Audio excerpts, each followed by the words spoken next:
before I tell the story of how I've been thinking about Strive, and I'm not just going to shit on Strive for 20 minutes, to be honest. But I think it's important to talk a little bit about how I found my way back to Guilty Gear, because I talk a lot about how I started playing Guilty Gear back in the XX days. But I kind of came back to it. I was kind of in and out for a while during Slash, during Accent Core, and all that other stuff. I didn't really play that much because it wasn't easy to find people to play Guilty Gear with where I was.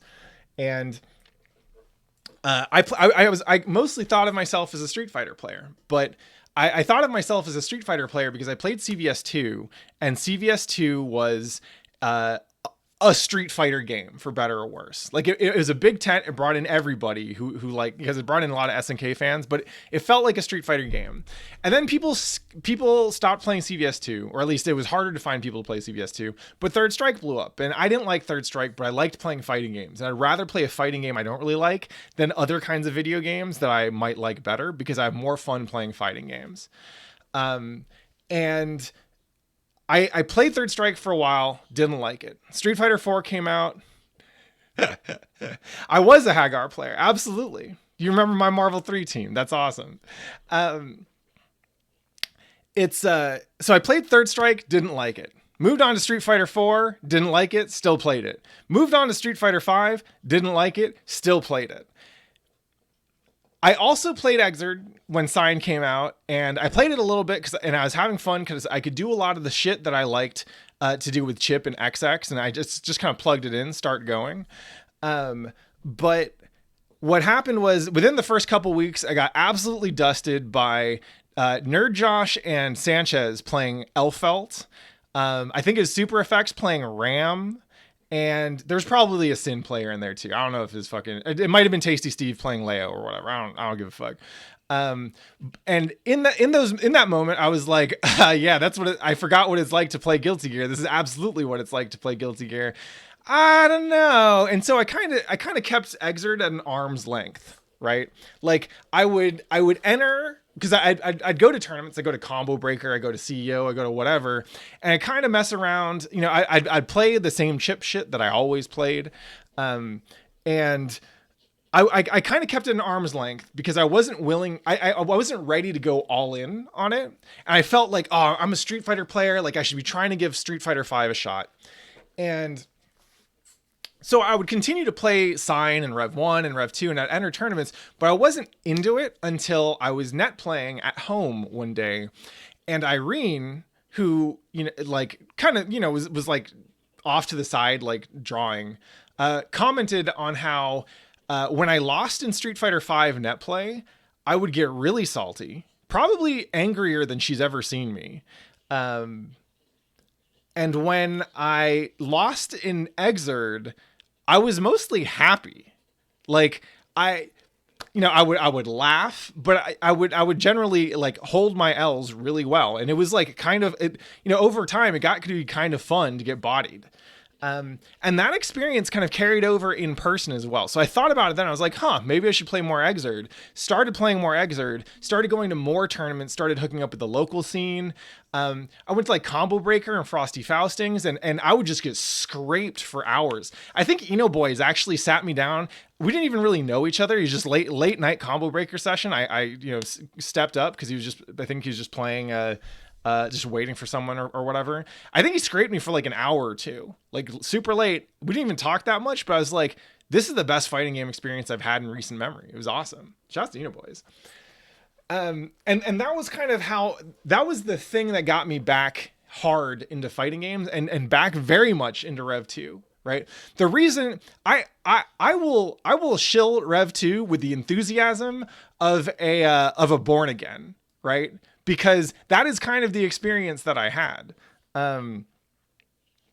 It is very easy for me to talk about why I think Rev 2 is awesome. And a lot of it is because for me, Rev 2, more than any other fighting game, every other fighting game has this to an extent, but for me, Rev 2 represents like this amazing just piece of software that will challenge you to do things that you thought you couldn't do, right?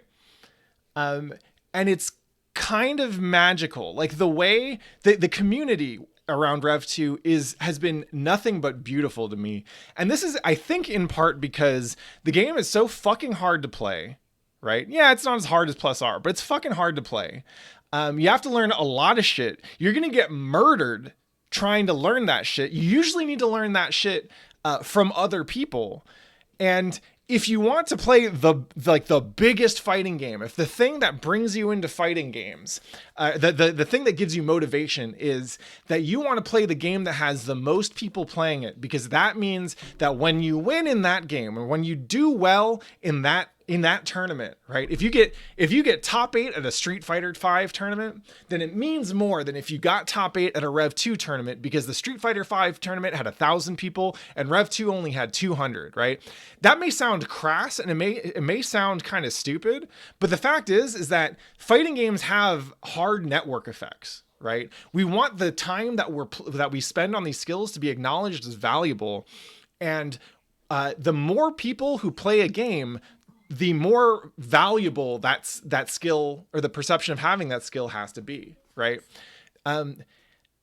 So the fact that anyone who would choose to play Rev 2, and like anywhere from 2017 up until now, which is kind of like where I really started digging deep into back into Guilty Gear, anyone who chose to play Rev 2 over more popular games like Street Fighter 5, like Tekken, like Dragon Ball Z, etc.,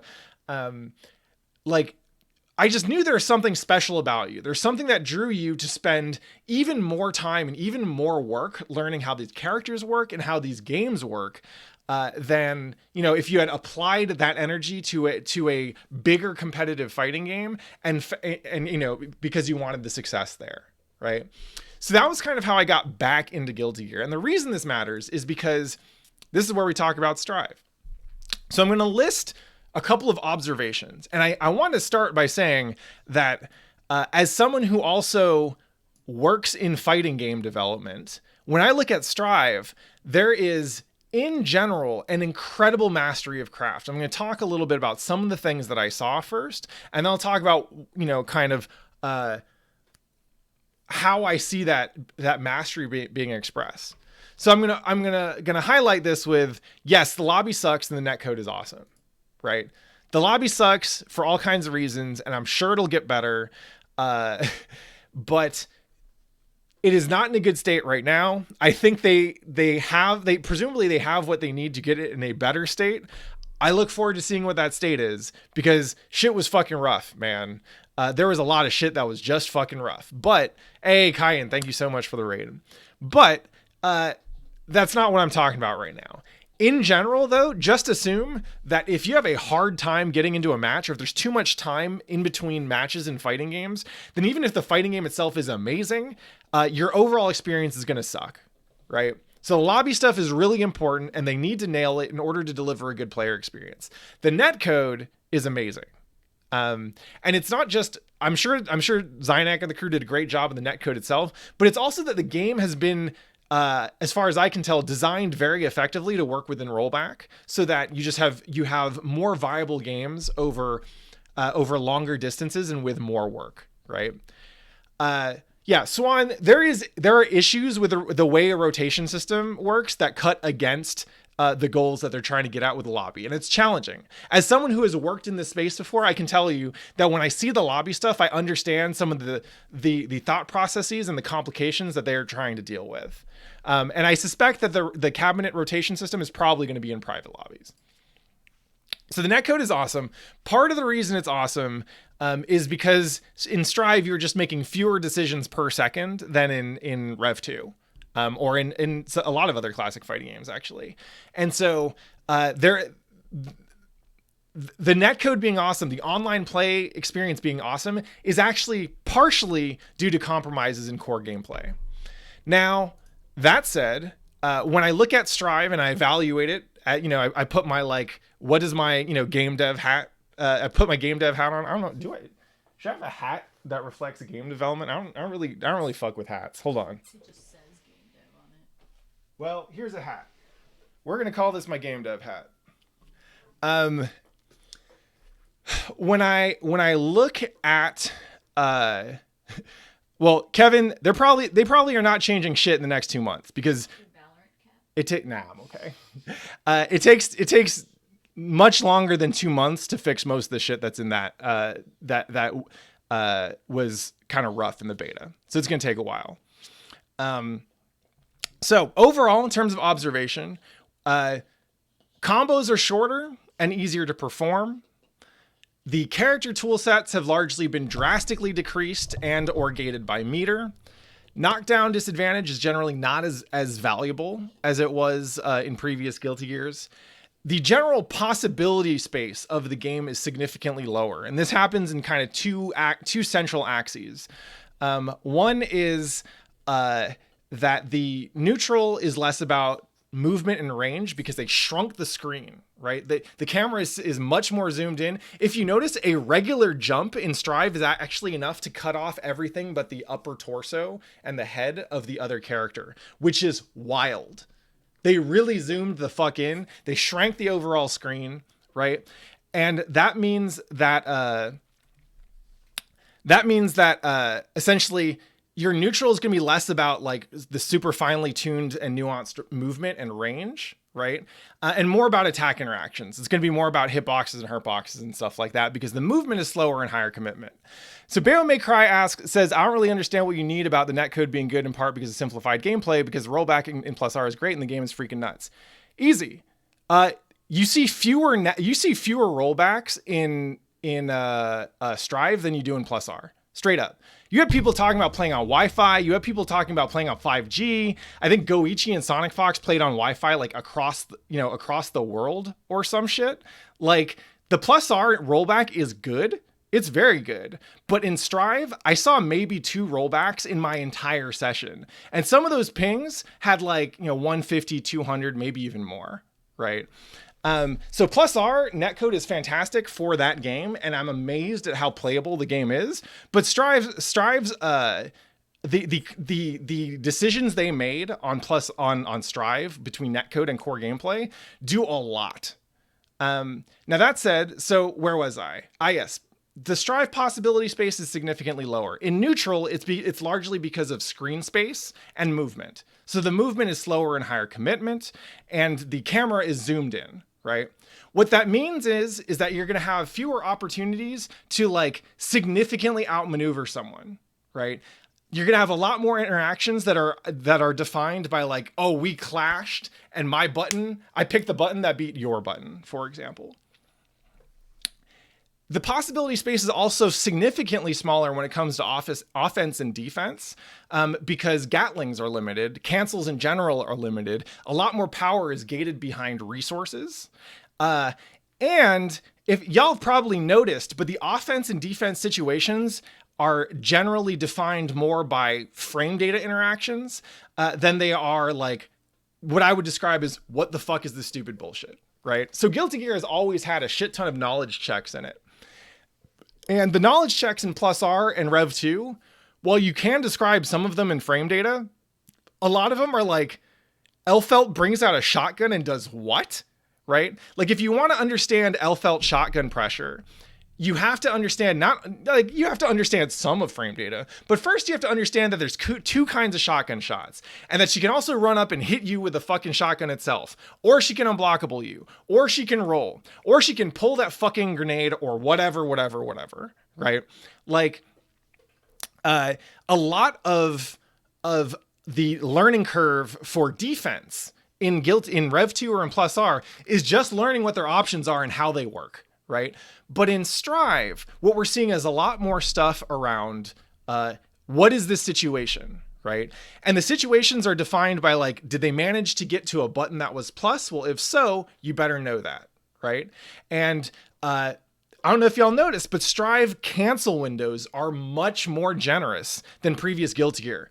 Like chip cancel windows in Exerd are very small. He has almost no delayed pressure outside of like 6P into 5H or something like that, right? There aren't really like late Gatlings for chip in Rev 2. But in Strive, I'll do close S, I'll wait 2S, I'll wait again 2H, late cancel Rekka, It'll like cancel other Rekka, right? You get such generous cancel windows. Yeah, Swan is, I think it is in fact the entire recovery. That offense and defense are more about understanding the frame data and then using your stagger pressure essentially, I think, as a way to either catch jump outs or IB attempts, right? It's just a different kind of knowledge check. Now, I have never been into games that require frame data, understanding a shit ton of frame data essentially as a precursor or as a prerequisite to being able to have literate interactions on offense and defense. It's why I don't play Tekken, and it's frankly why I didn't like Street Fighter 4 or Street Fighter 5 very much. But if you're into it, as in if you are a Street Fighter player or a Tekken player, and you are perfectly comfortable and down to play games that are about frame data, and it's not just those games, fucking Tough Love Arena is a frame data game that also has really open cancel windows, you know? It's if you're into that, then Strive is actually going to feel far more natural and far more like a fighting game to you than other Guilty Gears, right? So given all that, right, I've noted I've made a couple observations about the game, right?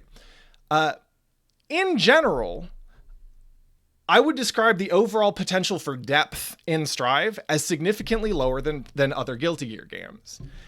This is not actually a bad thing for most people, right? Like, I have been playing Guilty Gear for years, and I'm nowhere near hitting the like absolute bottom of depth for Rev 2, much less Plus R, right? Most people don't, right?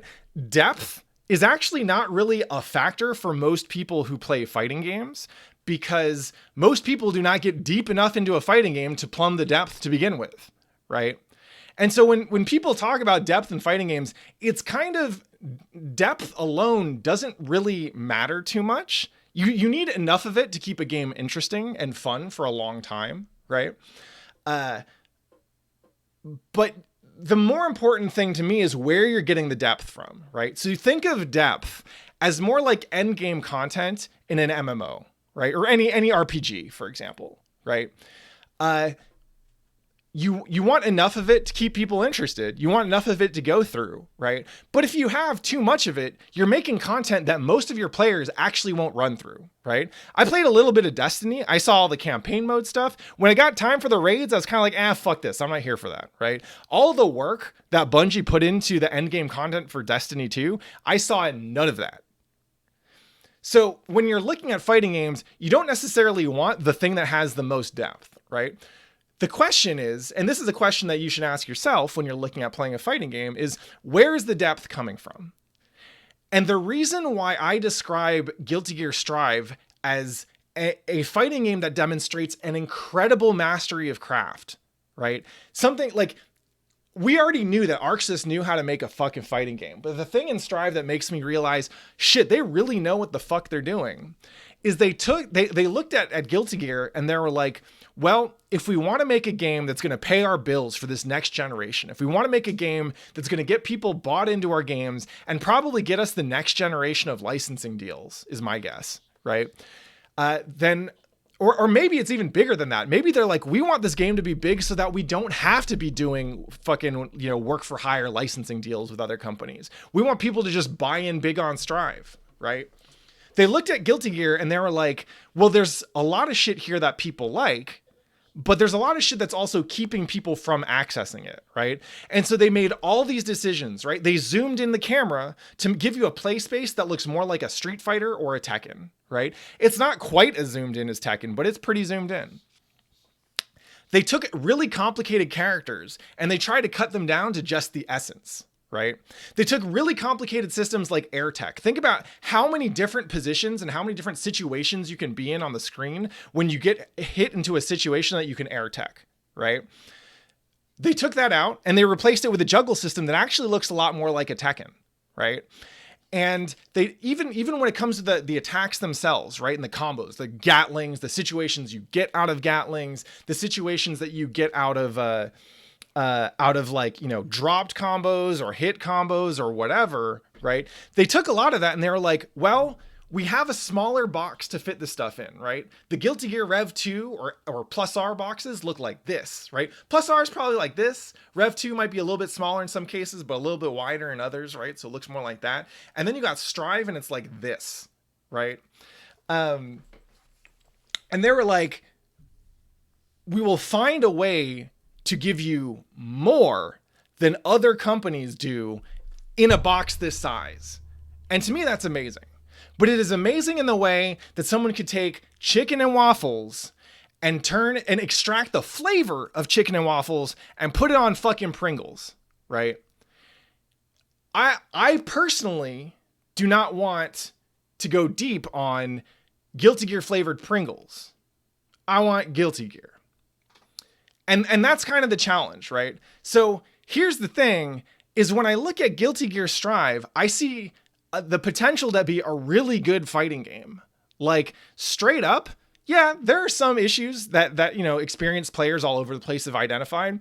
But straight up, this is looking to be the most successful fighting game launch in recent memory when it comes solely to engaged player response, right? Like, think about it. Most fighting games come out and everybody hates them, right? Even if the game does well, a lot of people hate them. Strive actually has people excited, and I don't think it's just because the fighting game community has been strapped for good games to rally behind. I think it's because ArcSys is actually doing an excellent job at what they're trying to do with Strive. And I think that what they're trying to do with Strive is mostly try and expand their audience to include Street Fighter players and Tekken players who felt like ArcSys' other games, like Grand Blue or Dragon Ball or Guilty Gear or Blaze Blue, felt kind of inaccessible, right? So check out this Reddit post, right? The title is GG Strive's beta makes me more confused than before. It says, I couldn't play the internet. I couldn't play the beta. I had bad internet. And I wanted to ask the members on Discord about their experience. What I got was a giant argument between one of the best fighters I ever played to this game is a garbage mess.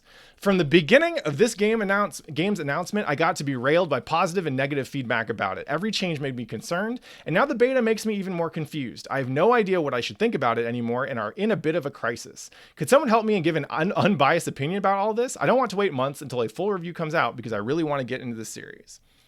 So why is Strive, what up, Hano? Why is Strive so polarizing, right? Because I know a lot of y'all came in expecting me to talk bunch of shit. I've been talking for like 45 minutes right now. I bet a lot of people were expecting me to talk a bunch of shit about Strive for that 40 minutes. I haven't really talked that much shit yet. But why is it so polarizing? At its core, I think it's because Guilty Gear meant a lot of different things to a lot of different people, right? If you play Rev 2 or Plus R or whatever, you're like, when I play Chip, I'm playing one of the fastest fighting game characters in the history of the genre. I'm playing a character with one of the wildest tool sets in fighting games. He has almost everything. This motherfucker can turn invisible. He can teleport. Yeah. Right? And the only penalty that I have to pay for having the most godly speed and the coolest tools is a health bar. That sucks. I'll deal with it, you know? And for me, there is no one who feels anything like Chip in any fighting game. When I look at Strive Chip, I'm coming at it from the perspective of someone who has played Chip for countless hours and loved this shit, right? I've been playing Chip since I was like 18. And Strive, in their attempt to fit him into the box, they turned him into a character who's kind of cool. Like I see people trying to find some cool shit, but when I compare him to the Chip that I know he can be in other games, I'm like, why would I waste my time with this? Why would I invest myself in this? And it's not about whether he's good or not in the game. It's about how I feel when I'm playing him.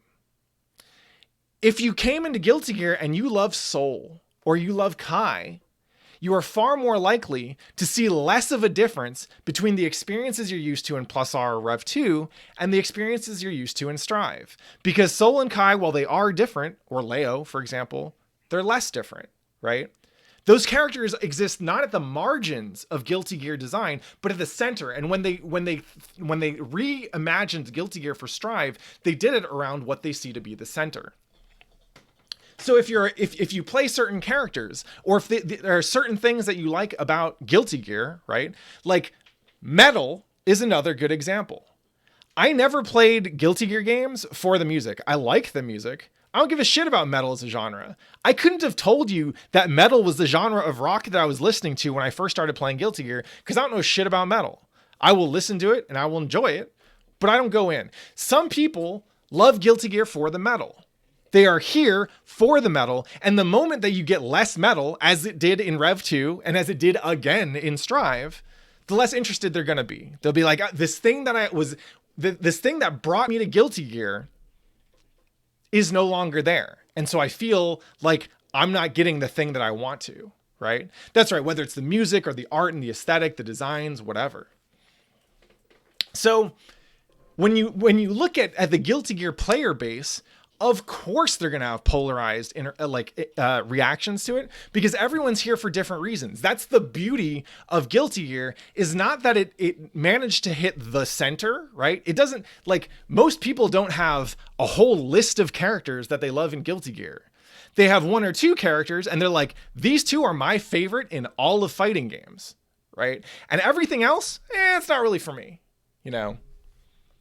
So Swan, this is actually interesting, because the first analogy that I use to describe Strive is it's like watching your favorite band sell out and being really happy for them, right?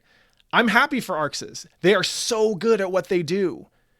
If you had asked me to adapt Guilty Gear into something that has a lot more potential, like mass appeal and resonance, I definitely would have not have been as good at it as Arxis is.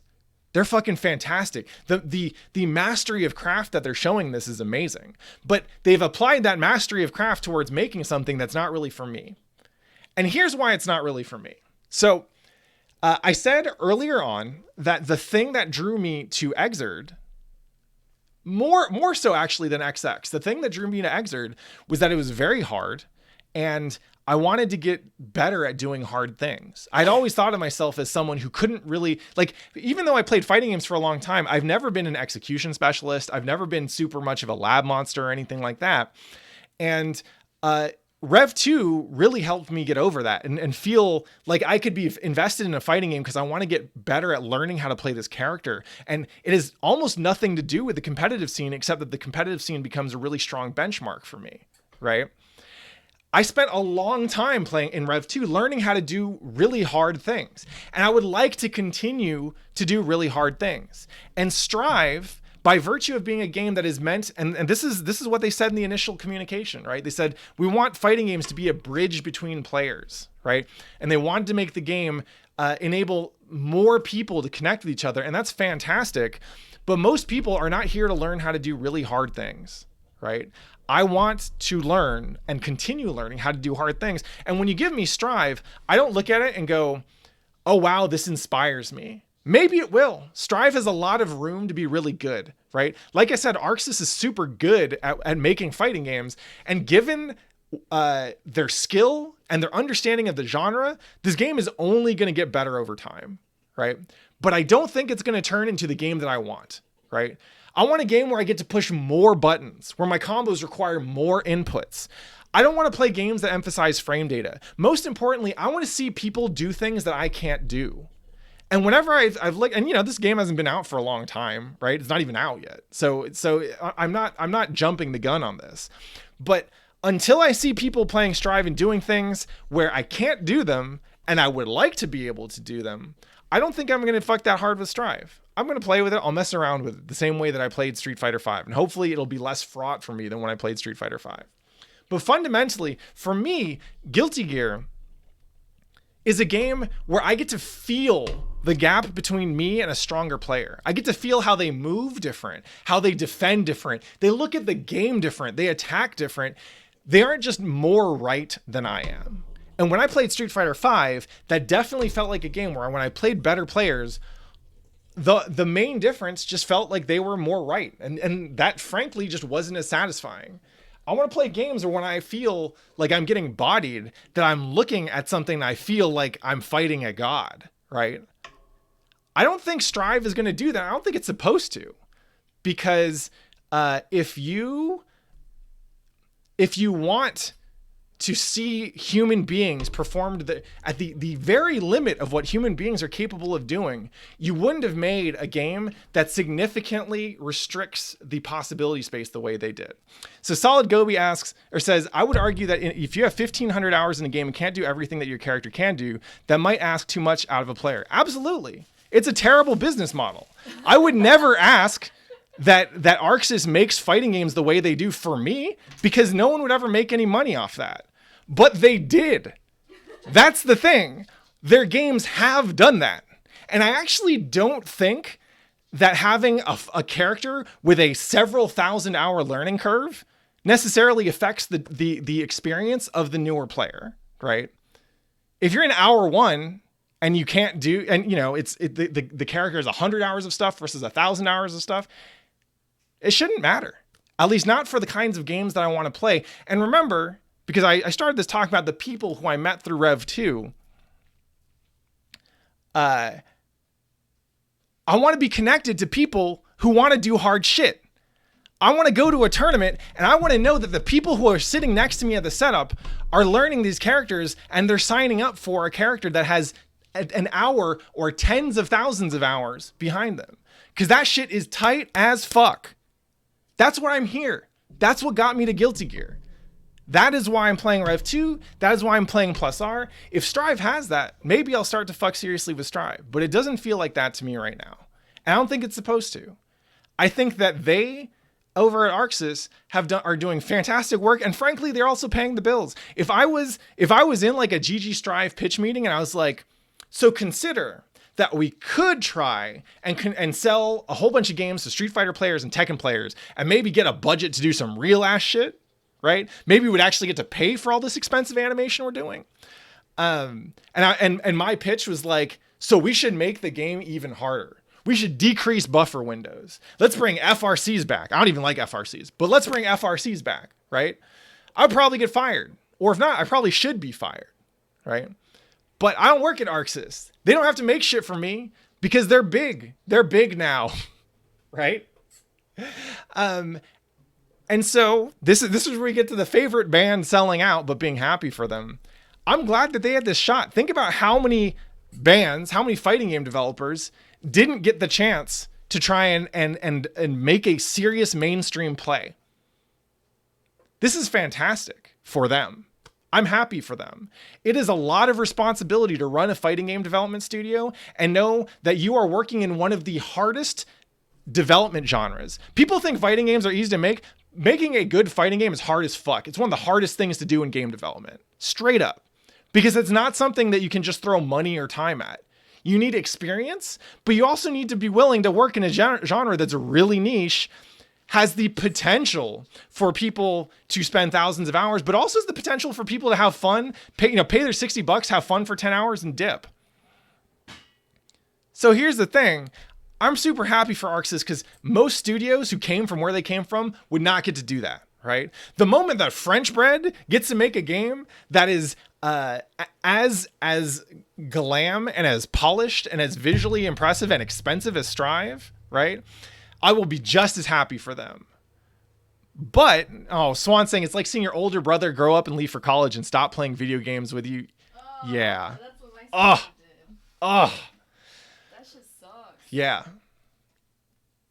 So yeah, I'm happy for ArcSys. This is a huge flex for them. They've been able to do such amazing things.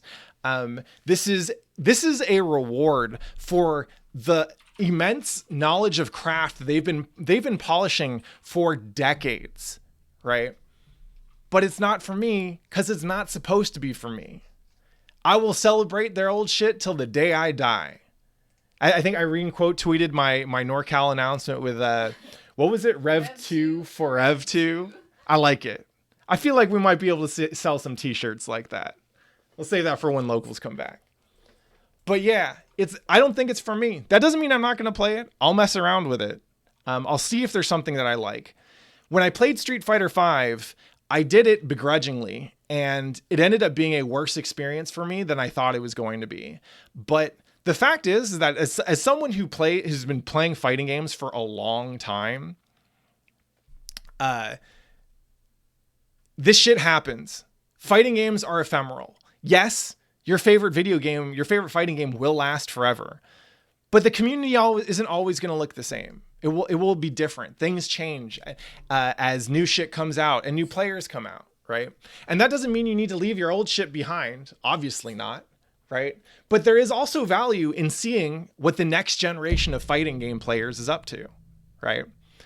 And while I do not expect Strive, to hit any of the notes that I love about Guilty Gear, the fact is that every time you find a game that you love, it'll make everything else that you play kind of suck in comparison, right? It makes it easier to see the flaws. And so there is value in learning how to play fighting games in ways to be social, to experiment, non-committal ways, or ways you don't have to fall in love with every fighting game you play, just like you don't have to fall in love with every person you meet. But if you did fall in love with a fighting game, with any fighting game, I would recommend that you do not, and I do not plan on, having made this mistake before multiple times, I would recommend that you do not leave it behind because you think that there is that there is something to be gained by playing the game that everyone's playing. There's going to be people who are playing Strive for the clout because it's the new thing, because they crave novelty, because they just love playing fighting games for the first year or so. Good for them. It can be a fun journey, right? But if you love something, don't let it go. And with that I actually talked longer than I planned. But that is this Monday's sermon on Guilty Gear. I hope y'all who played Strive have a good time. Swan, that's beautiful. Play the games you love and love the games you play. Amen. And with that, y'all can see me in some motherfucking plus R.